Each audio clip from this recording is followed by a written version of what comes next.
Hi friends, ಉದ್ಯೋಗ ಮಾಹಿತಿ YouTube ಚಾನಲ್ಗೆ ತಮಗೆಲ್ಲರಿಗೆ ಆತ್ಮೀಯ ಸ್ವಾಗತ. SSCಯಿಂದ ಸ್ಟೆನೋಗ್ರಾಫರ್ ಹುದ್ದೆಗಳ ನೇಮಕಾತಿಗಾಗಿ ಅಧಿಸೂಚನೆ ಹೊರಡಿಸಲಾಗಿದೆ. ಈ ಅಧಿಸೂಚನೆಯ ಸಂಪೂರ್ಣ ಮಾಹಿತಿ ಈ ವಿಡಿಯೋದೊಳಗಿರುತ್ತೆ, ಹಾಗಾಗಿ ವಿಡಿಯೋ ಸ್ಕಿಪ್ ಮಾಡಲಾರ್ದಂಗೆ ಕೊನೆ ತನಕ ನೋಡ್ರಿ. ಸ್ಟೆನೋಗ್ರಾಫರ್ ಹುದ್ದೆಗಳಲ್ಲಿ ಗ್ರೇಡ್ ಸಿ ಮತ್ತು ಗ್ರೇಡ್ ಡಿ ಹುದ್ದೆಗಳ ನೇಮಕಾತಿಗಾಗಿ ಈ ಅಧಿಸೂಚನೆ ಹೊರಡಿಸಿರ್ತಕ್ಕಂಥದ್ದು. ಸ್ಟೆನೋಗ್ರಾಫರ್ ಅಂದ್ರೆ ಏನು? ಸ್ಟೆನೋಗ್ರಾಫರ್ ಅಂದ್ರೆ ಕನ್ನಡದೊಳಗೆ ಶೀಘ್ರ ಲಿಪಿಗಾರರು ಅಂತ ಕರೀತಾರೆ. ಶೀಘ್ರ ಲಿಪಿಗಾರರು, ಕನ್ನಡದೊಳಗೆ ಶೀಘ್ರ ಲಿಪಿಗಾರರು ಅಂತ ಕರೀತಾರೆ. ಏನಿದೆ ಶೀಘ್ರ ಲಿಪಿಗಾರರು ಅಥವಾ ಸ್ಟೆನೋಗ್ರಾಫರ್ ಅಂದ್ರೆ ಏನಂತ ನೋಡೋಣ ಸ್ನೇಹಿತರೆ. ನೋಟಿಫಿಕೇಶನ್ ಹಂಗೆ ಕಂಟಿನ್ಯೂ ಮಾಡ್ತಾ ನೋಡೋಣ. ಈ ಸ್ಟೆನೋಗ್ರಾಫರ್ ಹುದ್ದೆಗಳಿಗೆ SS ಅಫೀಷಿಯಲ್ ವೆಬ್ಸೈಟ್ಗೆ ಹೋಗ್ಬೇಕು. ಅಫೀಷಿಯಲ್ ವೆಬ್ಸೈಟ್ಗೆ ಹೋಗಿ ಆನ್ಲೈನ್ ಮುಖಾಂತರ ಅರ್ಜಿ ಸಲ್ಲಿಸ. ಇಲ್ಲಿದೆ ನೋಡ್ರಿ, ಇದು ಅಫೀಷಿಯಲ್ ವೆಬ್ಸೈಟ್. SSC ಇದು ಓಲ್ಡ್ ವೆಬ್ಸೈಟ್, ನ್ಯೂ ವೆಬ್ಸೈಟ್ ಎರಡು ಅದಾವೆ. ಈ ಓಲ್ಡ್ ವೆಬ್ಸೈಟ್ಗೆ ಹೋಗಿ ಅರ್ಜಿ ಸಲ್ಲಿಸಕ್ಕೆ ಹೋಗ್ಬೇಡ್ರಿ, ನ್ಯೂ ವೆಬ್ಸೈಟ್ನಾಗೆ ಅರ್ಜಿ ಸಲ್ಲಿಸ್ರಿ. ಅದಕ್ಕಾಗಿ ಇಲ್ಲಿ URL ಕೊಟ್ಟಾರ, ಅವರು ಇಲ್ಲಿ ಲಿಂಕ್ ಕೊಟ್ಟಾರ.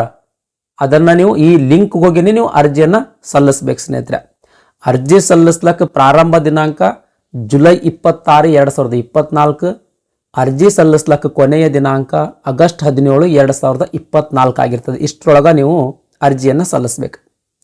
ಅರ್ಜಿ ಸಲ್ಲಿಸುವಂಥ ಸಂದರ್ಭದಲ್ಲಿ ಏನಾದರೂ ಬೈ ಮಿಸ್ಟೇಕ್ ತಪ್ಪಾಗಿ ಅರ್ಜಿ ಸಲ್ಲಿಸಿದ್ರಿ ಅಂತ ತಿಳ್ಕೊಡ್ರಿ. ಅಂದ್ರೆ ನೀವು ಸಲ್ಲಿಸಿರ್ತಕ್ಕಂಥ ಅರ್ಜಿಯೊಳಗೆ ಏನಾದರೂ ಕರೆಕ್ಷನ್ ಮಾಡಬೇಕಾಗಿತ್ತು ಅಂತಂದ್ರೆ ಆಗಸ್ಟ್ 27 ಮತ್ತು 28 ಅಂದ್ರೆ 2 ದಿನ, 2 ಡೇಸ್ ಏನು ಮಾಡ್ತಾರೆ, ನಿಮ್ದು ಅರ್ಜಿಯಲ್ಲಿ ಇರ್ತಕ್ಕಂಥ ಏನಾದರೂ ತಪ್ಪುಗಳಿದ್ವಪ್ಪ ಅಂದ್ರೆ ಅದು ಕರೆಕ್ಷನ್ ಮಾಡ್ಲಿಕ್ಕೆ ಈ 2 ದಿನ ಸಮಯಾವಕಾಶ ಕೊಡ್ತಾರೆ. 27 ಮತ್ತು 28ನೇ ತಾರೀಕಿನೊಳಗೆ ನೀವು ನಿಮ್ಮ ಅರ್ಜಿಯಲ್ಲಿನ ತಪ್ಪುಗಳನ್ನು ತಿದ್ದುಪಡಿ ಮಾಡ್ಕೊಳ್ಬಹುದು. ಈ ಸ್ಟೆನೋಗ್ರಾಫರ್ ಹುದ್ದೆಗಳಿಗೆ ಸ್ಪರ್ಧಾತ್ಮಕ ಪರೀಕ್ಷೆಗಳ ಮೂಲಕ, ಆಮೇಲೆ ಕಂಪ್ಯೂಟರ್ ಸ್ಕಿಲ್ ಟೆಸ್ಟ್ಗಳ ಮೂಲಕ ನೇಮಕಾತಿ ಮಾಡಿಕೊಳ್ಳಲಾಗ್ತದೆ. ಆ ಸ್ಪರ್ಧಾತ್ಮಕ ಪರೀಕ್ಷೆ ಯಾವಾಗ ನಡೀಲಾಗ್ತದ ಅಂತ ಅಂದಾಜೇನಪ್ಪ ಅಂದ್ರೆ ಟೆಂಟೇಟಿವ್ ಡೇಟ್ ಬಿಟ್ಟರು. ಅಕ್ಟೋಬರ್ ಅಥವಾ ನವೆಂಬರ್ 2024ರಲ್ಲಿ ಸ್ಪರ್ಧಾತ್ಮಕ ಪರೀಕ್ಷೆ ಮತ್ತು ಸ್ಕಿಲ್ ಟೆಸ್ಟ್ ನಡಿಬಹುದು ಅಂತ ಒಂದು ಟೆಂಟೇಟಿವ್ ತಿಂಗಳವನ್ನ ತಿಳಿಸಿರ್ತಕ್ಕಂಥದ್ದು ಸ್ನೇಹಿತರೆ. ನೆಕ್ಸ್ಟ್ ಹುದ್ದೆಗಳು ಎಷ್ಟು ಅದಾವ ಅಂತ ಅನ್ನೋದ್ರ ಬಗ್ಗೆ ನೋಡೋದಾದ್ರೆ ಒಟ್ಟಾರೆಯಾಗಿ 2006 ಹುದ್ದೆಗಳು ಖಾಲಿ ಇರ್ತಕ್ಕಂಥದ್ದು ಸ್ನೇಹಿತರೆ. ಈ ಸ್ಟೆನೋಗ್ರಾಫರ್ ಹುದ್ದೆಗಳು ವಿವಿಧ ಇಲಾಖೆಗಳಲ್ಲಿ ಖಾಲಿ ಇರ್ತಕ್ಕಂಥದ್ದು. ಅದೇ ರೀತಿ ಬಾರ್ಡರ್ ರೋಡ್ಸ್ ಆರ್ಗನೈಜೇಷನ್ ಅಂತ ಒಂದು ಇಲಾಖೆ, ಬಾರ್ಡರ್ ರೋಡ್ ಆರ್ಗನೈಜೇಷನ್, ಈ ಇಲಾಖೆಯಲ್ಲಿ ಸ್ಟೆನೋಗ್ರಾಫರ್ ಡಿ ಹುದ್ದೆಗಳು ಖಾಲಿ ಅದಾವ.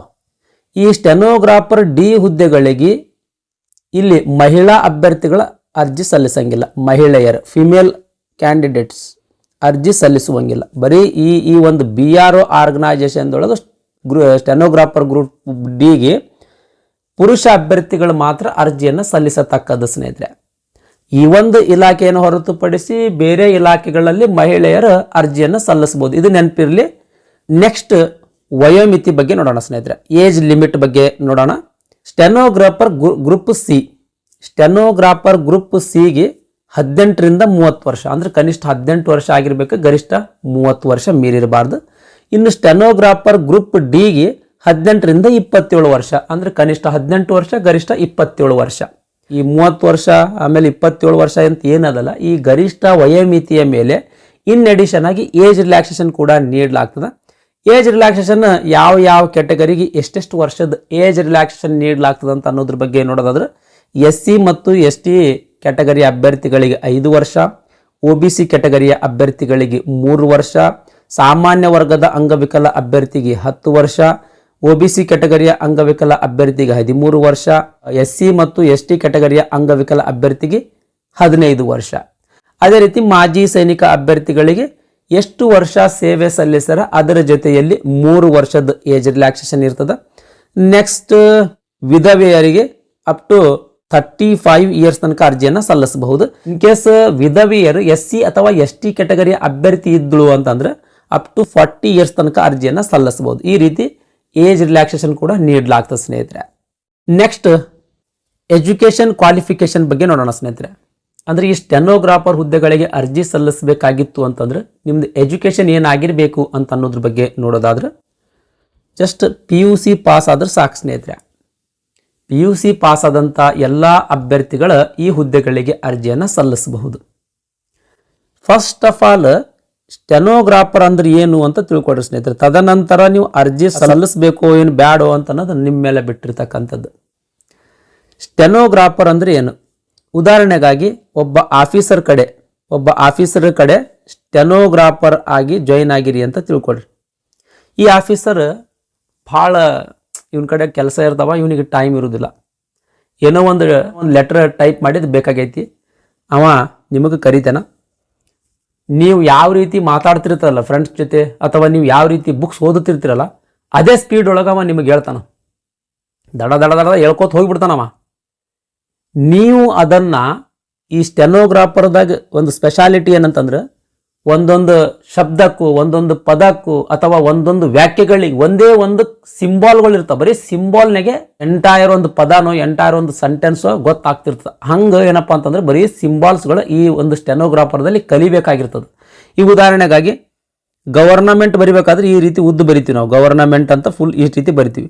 ಅದ್ರಾಗ ಒಂದು ಈ ರೀತಿ ಸಿಂಬಾಲು, ಹಿಂಗೆ ಸಿಂಬಾಲು, ಈ ರೀತಿ ಸಿಂಬಾಲ್ ಇರ್ತಾವೆ.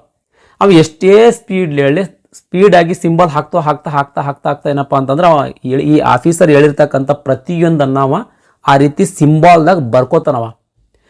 ಈ ಸಿಂಬಾಲ್ನಾಗ ಬರ್ಕೊಂಡಿರ್ತಕ್ಕಂಥದ್ದನ್ನು ಈ ಆಫೀಸರ್ ಕೊಟ್ಟರೆ ಏನು ಗೊತ್ತಾಗಂಗಿಲ್ಲ, ಹೌದಾ? ಅದನ್ನು ಈ ಸ್ಟೆನೋಗ್ರಾಫರ್ ಗೊತ್ತಾಗಿರ್ತದ. ನಾ ಏನು ಬರ್ದೀನಿ ಅಂತ ಗಿಸಿಂದ ಈ ಸಿಂಬಾಲ್ನಾಗ ಎದ್ದಿರ್ತಕ್ಕಂಥದ್ದನ್ನು ಸ್ಟೆನೋಗ್ರಾಫರ್ ಗೊತ್ತಿರ್ತದೆ, ಅಂದ್ರೆ ಶೀಘ್ರ ಲಿಪಿಗಾರರು ಗೊತ್ತಿರ್ತದೆ. ಅವ ಏನು ಮಾಡ್ತಾನೆ, ಅದನ್ನು ಹೋಗಿ ಕಂಪ್ಯೂಟರ್ನಲ್ಲಿ ಟೈಪ್ ಮಾಡಿರ್ತಕ್ಕಂಥ ಲೆಟರ್ ಮತ್ತು ಆಫೀಸರ್ಗೆ ಕೊಡ್ತಾನೆ. ಅವಾಗ ಆಫೀಸರ್ಗೆ ಅದು ಗೊತ್ತಾಗ್ತದೆ. ಈ ರೀತಿಯ ಕೆಲಸ ಏನಪ್ಪ ಅಂದ್ರೆ ಸ್ಟೆನೋಗ್ರಾಫರ್ದು ಆಗಿರ್ತದೆ. ಹಾಗಾಗಿ ಯಾರು ಶಾರ್ಟ್ ಹ್ಯಾಂಡ್ನಲ್ಲಿ ಪಾಸ್ ಆಗಿರ್ತೀರಿ, ಶಾರ್ಟ್ ಹ್ಯಾಂಡ್ ಅನ್ನೋದು ಒಂದು ವರ್ಷ 1.5 ವರ್ಷದೊಂದು ಕೋರ್ಸ್. ಆ ಕೋರ್ಸ್ ಪಾಸ್ ಆಗಿದ್ದೀರಿ ಅಂತ ತಿಳ್ಕೊಳ್ರಿ, ಅರ್ಜಿ ಸಲ್ಲಿಸ್ರಿ ನೀವು. ಯಾಕೆ ನಾ ಈ ಮಾತು ಹೇಳ್ತಾ ಇದ್ದೀನಿ ಅಂತಂದ್ರೆ, ಇದಕ್ಕೊಂದು ಸ್ಕಿಲ್ ಟೆಸ್ಟ್ ಇರ್ತದೆ. ಓಕೆನಾ? ಈ ಸ್ಕಿಲ್ ಟೆಸ್ಟ್ ಪಾಸ್ ಮಾಡ್ಬೇಕಂದ್ರೆ ಸ್ಟೆನೋಗ್ರಾಫರ್ ಅಥವಾ ಶಾರ್ಟ್ ಹ್ಯಾಂಡ್ ಓದಿದವ್ರಿಗೆ ಮಾತ್ರ ಸಾಧ್ಯ ಅದು. ಈಗ ನಮ್ಮಂಥ ನಾರ್ಮಲ್ ಕ್ಯಾಂಡಿಡೇಟ್ಗಳಿಗೆ ಈ ಸ್ಕಿಲ್ ಟೆಸ್ಟ್ ಪಾಸ್ ಆಗಕ್ಕೆ ಸಾಧ್ಯನೇ ಇಲ್ಲ. ಯಾಕಂದ್ರೆ 1 ನಿಮಿಷಕ್ಕೆ 100 ವರ್ಡ್ ಸ್ಪೀಡ್ನಲ್ಲಿ ಹೇಳ್ತಾ ಹೋಗ್ತಾನಮ್ಮ. ಅದನ್ನು ಯಾವ ರೀತಿ ನೀವು ಬರ್ಕೊಳ್ಳೋರು, ಅದನ್ನು ಬರ್ಕೊಂಡು ಟೈಪ್ ಮಾಡಿ ಕೊಡ್ಬೇಕಲ್ಲಿ.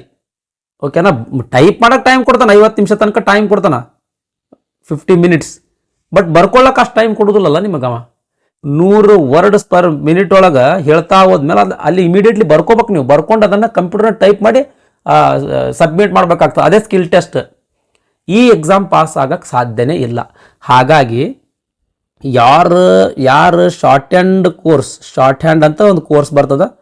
ಈ ಕೋರ್ಸ್ 1 ರಿಂದ 1.5 ವರ್ಷದ್ದಾಗಿರ್ತದೆ. ಈ ಶಾರ್ಟ್ ಹ್ಯಾಂಡನ್ನು ಯಾರು ಓದಿರ್ತೀರಿ ಅವರು ಇದಕ್ಕೆ ಅರ್ಜಿ ಸಲ್ಲಿಸ್ರಿ. ಅಥವಾ ಇನ್ನೂ ಒಂದು ಡಿಪ್ಲೊಮಾದೊಳಗೆ ಕಮರ್ಷಿಯಲ್ ಪ್ರಾಕ್ಟೀಸ್ ಅಂತ ಇದಕ್ಕೆ ಸಂಬಂಧಪಟ್ಟದೇ ಒಂದು ಕೋರ್ಸ್ ಅದು, ಕಮರ್ಷಿಯಲ್ ಪ್ರಾಕ್ಟೀಸ್. ಇದು 3 ವರ್ಷದ ಕೋರ್ಸ್ ಸ್ನೇಹಿತರೆ. ಇದು ಕಮರ್ಷಿಯಲ್ ಪ್ರಾಕ್ಟೀಸ್ ಕೋರ್ಸ್ ಪಾಸ್ ಮಾಡಿರ್ತೀರಿ ಅಂತ ತಿಳ್ಕೊಳ್ರಿ. ಪಾಸ್ ಮಾಡಿ ಅವರು ಶೀಘ್ರ ಲಿಪಿಗಾರರು, ಶಾರ್ಟ್ ಹ್ಯಾಂಡ್ ಒಳಗೆ ಸ್ಪೀಡ್ ಇತ್ತು ನಿಮ್ದು ಅಂತಂದ್ರೆ ಅವರು ಅರ್ಜಿ ಸಲ್ಲಿಸ್ರಿ ಸ್ನೇಹಿತರೆ. ಓಕೆ ರೀ, ಇದಿಷ್ಟು ಎಜುಕೇಷನ್ ಕ್ವಾಲಿಫಿಕೇಷನ್, ಆಮೇಲೆ ಸ್ಟೆನೋಗ್ರಾಫರ್ ಅಂದ್ರೆ ಏನು ಅಂತ ಅನ್ನೋದ್ರ ಬಗ್ಗೆ ಸಣ್ಣ ಮಾಹಿತಿ ಆಗಿತ್ತು. ನೆಕ್ಸ್ಟ್, ಹೌ ಟು ಅಪ್ಲೈ, ಯಾವ ರೀತಿ ಅರ್ಜಿಯನ್ನು ಸಲ್ಲಿಸಬೇಕು ಅಂತ ಇಲ್ಲಿ ಕಂಪ್ಲೀಟ್ ಆಗಿ ಗೈಡ್ಲೈನ್ಸ್ ಕೊಟ್ಟರೆ ಸ್ನೇಹಿತರೆ. ಕಂಪ್ಲೀಟ್ ಆಗಿ ನೋಡಿ ತದನಂತರ ಅರ್ಜಿ ಸಲ್ಲಿಸ್ರಿ. ಇಲ್ಲಾಂದ್ರೆ ನಾನು ಹಿಂದೆ ಈಗಾಗಲೇ ಸಾಕಷ್ಟು ವಿಡಿಯೋಗಳು ಮಾಡೀನಿ, CHSL ಅರ್ಜಿ ಹೆಂಗೆ ಸಲ್ಲಿಸ್ಬೇಕು, CGL ಹೆಂಗೆ ಅರ್ಜಿ ಸಲ್ಲಿಸ್ಬೇಕಂತ. ಆ ವಿಡಿಯೋಗಳದ್ದು ಲಿಂಕ್ ಈ ವಿಡಿಯೋದ ಡಿಸ್ಕ್ರಿಪ್ಷನ್ದಾಗ ಕೊಟ್ಟಿರ್ತೀನಿ. ಆ ವಿಡಿಯೋವನ್ನೊಮ್ಮೆ ಕಂಪ್ಲೀಟ್ ಆಗಿ ನೋಡಿ ತದನಂತರ ಅರ್ಜಿಯನ್ನು ಸಲ್ಲಿಸ್ರಿ. ಯಾಕಂದ್ರೆ ಆ CHSL CGL ಯಾವ ರೀತಿ ಅರ್ಜಿ ಸಲ್ಲಿಸ್ತಿರ್ತೀವಿ ಅದೇ ರೀತಿ ಇದು ಕೂಡ ಅರ್ಜಿ ಸಲ್ಲಿಸೋದದ, ಬಹಳ ಡಿಫ್ರೆನ್ಸ್ ಇಲ್ಲ. ಹಾಗಾಗಿ ಆ ವಿಡಿಯೋಗಳೊಮ್ಮೆ ನೋಡಿ ತದನಂತರ ಅರ್ಜಿಯನ್ನು ಸಲ್ಲಿಸ್ರಿ. ನೆಕ್ಸ್ಟ್, ಅಪ್ಲಿಕೇಶನ್ ಫೀ ಬಗ್ಗೆ ನೋಡೋಣ ಸ್ನೇಹಿತರೆ. ಅಂದ್ರೆ ಅರ್ಜಿ ಶುಲ್ಕದ ಬಗ್ಗೆ ನೋಡೋಣ. ಮಹಿಳಾ ಅಭ್ಯರ್ಥಿಗಳಿಗೆ, SC ST ಅಂಗವಿಕಲ ಅಭ್ಯರ್ಥಿಗಳು, ಮಾಜಿ ಸೈನಿಕ ಅಭ್ಯರ್ಥಿಗಳಿಗೆ ಇವರಿಗೆ ಅರ್ಜಿ ಶುಲ್ಕ ಇರಂಗಿಲ್ಲ. ಇವರನ್ನ ಹೊರತುಪಡಿಸಿ ಉಳಿದಿರ್ತಕ್ಕಂಥ ಎಲ್ಲ ಕ್ಯಾಟಗರಿಯ ಅಭ್ಯರ್ಥಿಗಳಿಗೆ 100 ರೂಪಾಯಿ ಅರ್ಜಿ ಶುಲ್ಕ ಇರ್ತದೆ. ನೆಕ್ಸ್ಟ್, ಎಕ್ಸಾಮಿನೇಷನ್ ಸೆಂಟರ್ ಬಗ್ಗೆ ನೋಡೋಣ ಸ್ನೇಹಿತರೆ. ಕರ್ನಾಟಕ ರಾಜ್ಯದೊಳಗೆ ಬೆಳಗಾವಿ, ಬೆಂಗಳೂರು, ಹುಬ್ಬಳ್ಳಿ, ಕಲಬುರಗಿ ಅಥವಾ ಗುಲ್ಬರ್ಗ, ಮಂಗಳೂರು, ಮೈಸೂರು, ಶಿವಮೊಗ್ಗ, ಉಡುಪಿ ಇವಿಷ್ಟು ಸ್ಥಳಗಳಲ್ಲಿ ಪರೀಕ್ಷಾ ಕೇಂದ್ರ ಇರ್ತಾವೆ, ಅಂದರೆ ಎಕ್ಸಾಮಿನೇಷನ್ ಸೆಂಟರ್ ಇರ್ತಾವೆ. ನೆಕ್ಸ್ಟ್, ನೇಮಕಾತಿ ವಿಧಾನ ಅಥವಾ ಸ್ಕೀಮ್ ಆಫ್ ಎಕ್ಸಾಮಿನೇಷನ್ಗಳ ಬಗ್ಗೆ ನೋಡೋಣ ಸ್ನೇಹಿತರೆ. ಎಕ್ಸಾಮ್ ಕಂಪ್ಯೂಟರ್ ಬೇಸ್ಡ್ ಎಕ್ಸಾಮ್ ಆಗಿರ್ತದೆ. ಅಂದ್ರೆ ಇಲ್ಲಿ ಪೆನ್ನಿನ ಪೇಪರ್ದ ಅವಶ್ಯಕತೆ ಇಲ್ಲ. ಕಂಪ್ಯೂಟರ್ನಲ್ಲೇ ಪ್ರಶ್ನೆಗಳು ಬರ್ತಾವ, ಅಲ್ಲೇ ನೀವು ಉತ್ತರ ಮಾಡೋದಿರ್ತದೆ. ಇದು ಕಂಪ್ಯೂಟರ್ ಬೇಸ್ಡ್ ಎಕ್ಸಾಮ್ ಇರ್ತದೆ. ಈ ಎಕ್ಸಾಮ್ ಒಟ್ಟು 200 ಮಾರ್ಕ್ಸಿಂದ ಇರ್ತದೆ. 200 ಮಾರ್ಕ್ಸಿಂದ ಇರ್ತದೆ. 200 ಮಾರ್ಕ್ಸ್ ಒಳಗೆ ಯಾವ್ಯಾವ ಸಬ್ಜೆಕ್ಟ್ಗೆ ಸಂಬಂಧಪಟ್ಟಂಗೆ ಪ್ರಶ್ನೆಗಳನ್ನು ಕೇಳಲಾಗ್ತದಂತ ಅನ್ನೋದ್ರ ಬಗ್ಗೆ ನೋಡೋದಾದ್ರೆ ಜನರಲ್ ಇಂಟೆಲಿಜೆನ್ಸ್ ಆ್ಯಂಡ್ ರೀಸನಿಂಗ್ 50 ಪ್ರಶ್ನೆಗಳು ಬರ್ತಾವ ಈ ವಿಷಯಕ್ಕೆ ಸಂಬಂಧಪಟ್ಟಂಗೆ. ನೆಕ್ಸ್ಟ್ ಜನರಲ್ ಅವೇರ್ನೆಸ್, ಈ ವಿಷಯಕ್ಕೆ ಸಂಬಂಧಪಟ್ಟಂಗೆ 50 ಪ್ರಶ್ನೆಗಳು. ಇಂಗ್ಲಿಷ್ ಲ್ಯಾಂಗ್ವೇಜ್ ಆ್ಯಂಡ್ ಕಂಪ್ರೆನ್ಷನ್ಗೆ ಸಂಬಂಧಪಟ್ಟಂಗೆ 100 ಪ್ರಶ್ನೆಗಳು. ಪ್ರತಿಯೊಂದು ಪ್ರಶ್ನೆಗೆ ಒಂದೊಂದು ಅಂಕಗಳು ಇರ್ತಾವೆ.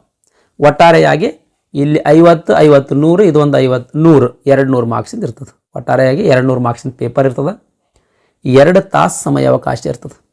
ಅಂದರೆ 120 ನಿಮಿಷದೊಳಗೆ ಈ ಎಕ್ಸಾಮನ್ನು ನೀವು ಬಿಡಿಸ್ಬೇಕು. Exam objective type multiple choice question papers ಪ್ಯಾಟರ್ನನ್ನು ಹೊಂದಿರ್ತದೆ. ಅಂದ್ರೆ ಒಂದು ಪ್ರಶ್ನೆ ಇರ್ತದೆ, ಅದಕ್ಕೆ 4 ABCD ಅಂತ ಆಪ್ಷನ್ಸ್ಗಳು ಕೊಟ್ಟಿರ್ತಾರೆ. ಈ 4 ಆಪ್ಷನ್ಸ್ಗಳಲ್ಲೇ ಒಂದು ಆಪ್ಷನ್ಸ್ ಸರಿಯಾಗಿರ್ತದೆ. ಆ ಸರಿಯಾಗಿರ್ತಕ್ಕಂಥ ಆಪ್ಷನನ್ನು ನೀವು ಟಿಕ್ ಮಾಡೋದಿರ್ತದೆ. ಈ ರೀತಿಯ ಎಕ್ಸಾಮ್ ಪ್ಯಾಟರ್ನ್ ಇರ್ತದೆ ಸ್ನೇಹಿತರೆ. ಇಲ್ಲಿ ನೆಕ್ಸ್ಟ್ ಈ ಎಕ್ಸಾಮ್ಗೆ ನೆಗೆಟಿವ್ ಮಾರ್ಕ್ಸ್ ಇರ್ತದೆ. ನೆಗೆಟಿವ್ ಮಾರ್ಕಿಂಗ್ ಇರ್ತದೆ. 0.25 ಮಾರ್ಕ್ಸ್ ನೆಗೆಟಿವ್ ಮಾರ್ಕಿಂಗ್ ಇರ್ತದೆ.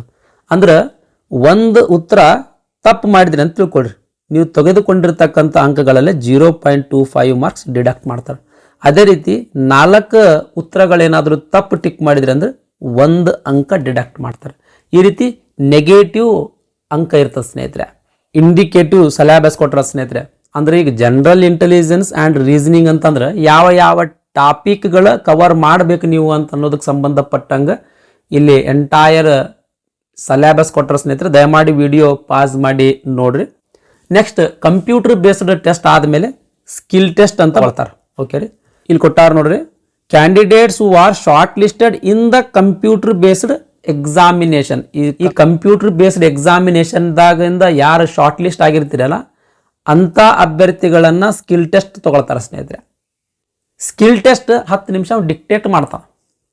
10 ನಿಮಿಷ ಏನು ಡಿಕ್ಟೇಟ್ ಮಾಡ್ತಾನಂದ್ರೆ 10 ನಿಮಿಷದೊಳಗೆ 1 ನಿಮಿಷಕ್ಕೆ 100 ಪದಗಳಂತೆ ಹೇಳ್ತಾ ಹೋಗ್ತಾನೆ. ಅಷ್ಟು ಸ್ಪೀಡ್ನ್ಯಾಗ. ಅಂದ್ರೆ ನೀವು ಯಾವ ರೀತಿ ಓದ್ತೀರಿ, ಯಾವ ರೀತಿ ನೀವು ಫ್ರೆಂಡ್ಸ್ ಜೊತೆ ಮಾತಾಡ್ತೀರಿ, ಅದೇ ಒಂದು ಸ್ಪೀಡಿನಲ್ಲಿ ಅವ ಹೇಳ್ತಾ ಹೋಗ್ತಾನೆ. ಅದನ್ನು ನೀವು ಮೊದಲು ಬರ್ಕೊಳ್ಬೇಕು ಒಂದು ಪೇಪರ್ನ್ಯಾಗ. ಬರ್ಕೊಂಡು ತದನಂತರ ಟೈಪ್ ಮಾಡಿ ಕೊಡಬೇಕು. ಈ ರೀತಿಯ ಒಂದು ಸ್ಕಿಲ್ ಟೆಸ್ಟ್ ಆಗಿರ್ತದೆ ಸ್ನೇಹಿತರೆ. ಈ ಸ್ಕಿಲ್ ಟೆಸ್ಟನ್ನು ಇಂಗ್ಲೀಷ್ ಮತ್ತು ಹಿಂದಿ ಭಾಷೆಯೊಳಗೆ ಇರ್ತದೆ.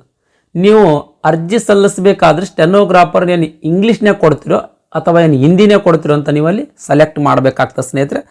ನೋಡ್ರಿ, ಇಲ್ಲಿ ಟೈಪ್ ಮಾಡಬೇಕಾದ್ರೆ ಟೈಮ್ ಡ್ಯೂರೇಷನ್ ಕೊಟ್ಟರೆ ಸ್ನೇಹಿತರೆ. ಇಲ್ಲಿ ಟೈಮ್ ಡ್ಯೂರೇಷನ್ ಬಗ್ಗೆ ನೋಡೋದಾದ್ರೆ ಸ್ಟೆನೋಗ್ರಾಫರ್ ಗ್ರೂಪ್ ಡಿ ಇಂಗ್ಲೀಷ್ದಿತ್ತು ಅಂತಂದ್ರೆ 50 ನಿಮಿಷ ಕೊಡ್ತಾನ. ಹಿಂದಿ ಇತ್ತು ಸ್ಟೆನೋಗ್ರಾಫರ್ ಗ್ರೂಪ್ ಡಿ ಅಂತಂದ್ರೆ 65 ನಿಮಿಷ ನಿಮಗೆ ಟೈಪ್ ಮಾಡ್ಲಿಕ್ಕೆ ಸಮಯಾವಕಾಶ ಕೊಡ್ತಾನೆ. ಟೈಪ್ ಮಾಡಬಹುದು, ಟೈಪ್ ಮಾಡೋಕ್ಕೇನು ಅಡ್ಡಿ ಇಲ್ಲ, ಟೈಪ್ ಆರಾಮ್ ಮಾಡಿ ಕೊಡ್ತೀರಿ ನೀವು. ಬಟ್ 1 ನಿಮಿಷದಾಗ 100 ವರ್ಡ್ ಪರ್ ಮಿನಿಟ್ ಏನು ಹೇಳ್ತಾನಲ್ಲ ಅದನ್ನು ನೀವು ಬರ್ಕೋಬೇಕಲ್ಲ, ಅಲ್ಲಿ ಪ್ರಾಬ್ಲಮ್ ಬರೋದು. ಅದು ಬರ್ಕೊಂಡ ಮೇಲೆ ಏನಲ್ಲ ನೀವು ಟೈಪ್ ಮಾಡೋದು. ಆ ಬರೀದು ಏನಪ್ಪ ಅಂದ್ರೆ ಅದು ಏನು ಸಿಂಬಾಲಿಕಲಿ ಬರ್ಕೋತಾರಲ್ಲ ಅವರೇ ನಿಜವಾದ ಸ್ಟೆನೋಗ್ರಾಫರ್ ಸ್ನೇಹಿತರೆ. ಹಾಗಾಗಿ ಸ್ಟೆನೋಗ್ರಾಫರ್ ಕೋರ್ಸ್ ಪಾಸ್ ಆದವ್ರು, ಶಾರ್ಟ್ ಹ್ಯಾಂಡ್ ಕೋರ್ಸ್ ಪಾಸ್ ಆದವ್ರು ಮಾತ್ರ ಅರ್ಜಿ ಸಲ್ಲಿಸ್ರಿ ಸ್ನೇಹಿತರೆ. ನೆಕ್ಸ್ಟ್ ಸ್ಟೆನೋಗ್ರಾಫರ್ ಗ್ರೇಡ್ ಸಿ ಒಳಗೆ ಇಂಗ್ಲೀಷ್ 40 ನಿಮಿಷ ಕೊಟ್ಟಾನ, ಹಿಂದಿ ಟೈಪ್ ಮಾಡಕ್ಕೆ 55 ನಿಮಿಷ ಕೊಟ್ಟಾನ ಸ್ನೇಹಿತರೆ. ನೆಕ್ಸ್ಟ್ ಮೋಡ್ ಆಫ್ ಸೆಲೆಕ್ಷನ್ ಬಗ್ಗೆ ನೋಡೋಣ ಸ್ನೇಹಿತರೆ.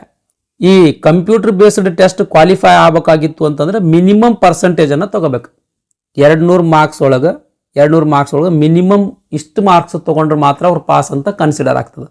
ಎಷ್ಟೆಷ್ಟು ಮಾರ್ಕ್ಸ್ ತೊಗೋಬೇಕು, ಎಷ್ಟೆಷ್ಟು ಪರ್ಸೆಂಟೇಜ್ ತೊಗೋಬೇಕಂದ್ರೆ ಸಾಮಾನ್ಯ ವರ್ಗದ ಅಭ್ಯರ್ಥಿಗಳಿದ್ರಿ ಅಂದ್ರೆ 30% ಮಿನಿಮಮ್ ತೊಗೊಳ್ಬೇಕು. 30% ಕಂಪಲ್ಸರಿ ತೊಗೊಳ್ಳೇಬೇಕು. ಅಂದರೆ 60 ಮಾರ್ಕ್ಸ್ ಇವ್ರು ತೊಗೊಳ್ಳೇಬೇಕು, 60 ಮಾರ್ಕ್ಸ್. ಅದೇ ರೀತಿ 25% ಅಂದರೆ 200ದಾಗ 25% ಅಂದರೆ 50 ಮಾರ್ಕ್ಸ್ ತೊಗೊಳ್ಬೇಕು. ಆಲ್ ಕ್ಯಾಟಗರೀಸ್, ಇನ್ನು ಉಳಿದಿರ್ತಕ್ಕಂಥ ಎಲ್ಲ ಕ್ಯಾಟಗರಿ ಅಭ್ಯರ್ಥಿಗಳು 20% ಅಂಕಗಳನ್ನು ತೊಗೋಬೇಕು. ಅಂದ್ರೆ ಮಿನಿಮಮ್ 40 ಮಾರ್ಕ್ಸನ್ನು ತೊಗೊಳ್ಬೇಕು. ತೊಗೊಂಡ್ರೆ ನೀವು ಏನಪ್ಪ ಅಂದ್ರೆ ಕಂಪ್ಯೂಟರ್ ಬೇಸ್ಡ್ ಎಕ್ಸಾಮ್ ಪಾಸ್ ಆದಂಗೆ ಸ್ನೇಹಿತರೆ. ನೆಕ್ಸ್ಟ್ ಸ್ಕಿಲ್ ಟೆಸ್ಟ್ ಏನಪ್ಪಾ ಅಂದ್ರೆ ಕಂಪಲ್ಸರಿ ಎಲ್ಲರೂ ಪಾಸ್ ಆಗ್ಲೇಬೇಕು, ಮ್ಯಾಂಡೇಟರಿ ಎಲ್ಲರೂ ಪಾಸ್ ಆಗ್ಲೇಬೇಕು. ಯಾಕಂದ್ರೆ ಇದು ಕ್ವಾಲಿಫೈಯಿಂಗ್ ನೇಚರ್ ಆದಿದೆ. ಈ ಸ್ಟೆನೋಗ್ರಾಫರ್ ಹುದ್ದೆಗೆ ಆಯ್ಕೆ ಆಗಬೇಕಾಗಿತ್ತು ಅಂದ್ರೆ ಈ ಸ್ಕಿಲ್ ಟೆಸ್ಟ್ ಕಂಪಲ್ಸರಿ ಪಾಸ್ ಆಗ್ಲೇಬೇಕು. ಯಾರು ಸ್ಕಿಲ್ ಟೆಸ್ಟ್ ಪಾಸ್ ಆಗೋದಿಲ್ಲೋ ಅವರಿಗೆ ಸ್ಟೆನೋಗ್ರಾಫರ್ ಅಂತ ನೇಮಕಾತಿ ಮಾಡಿಕೊಳ್ಳಂಗಿಲ್ಲ ಸ್ನೇಹಿತರೆ. ಇದು ಕ್ವಾಲಿಫೈಯಿಂಗ್ ನೇಚರ್. ಇದಿಷ್ಟು SSC ಇಂದ ಹೊರಡಿಸಿರ್ತಕ್ಕಂಥ ಅಧಿಸೂಚನೆ ಬಗ್ಗೆ ಮಾಹಿತಿ ಆಗಿತ್ತು.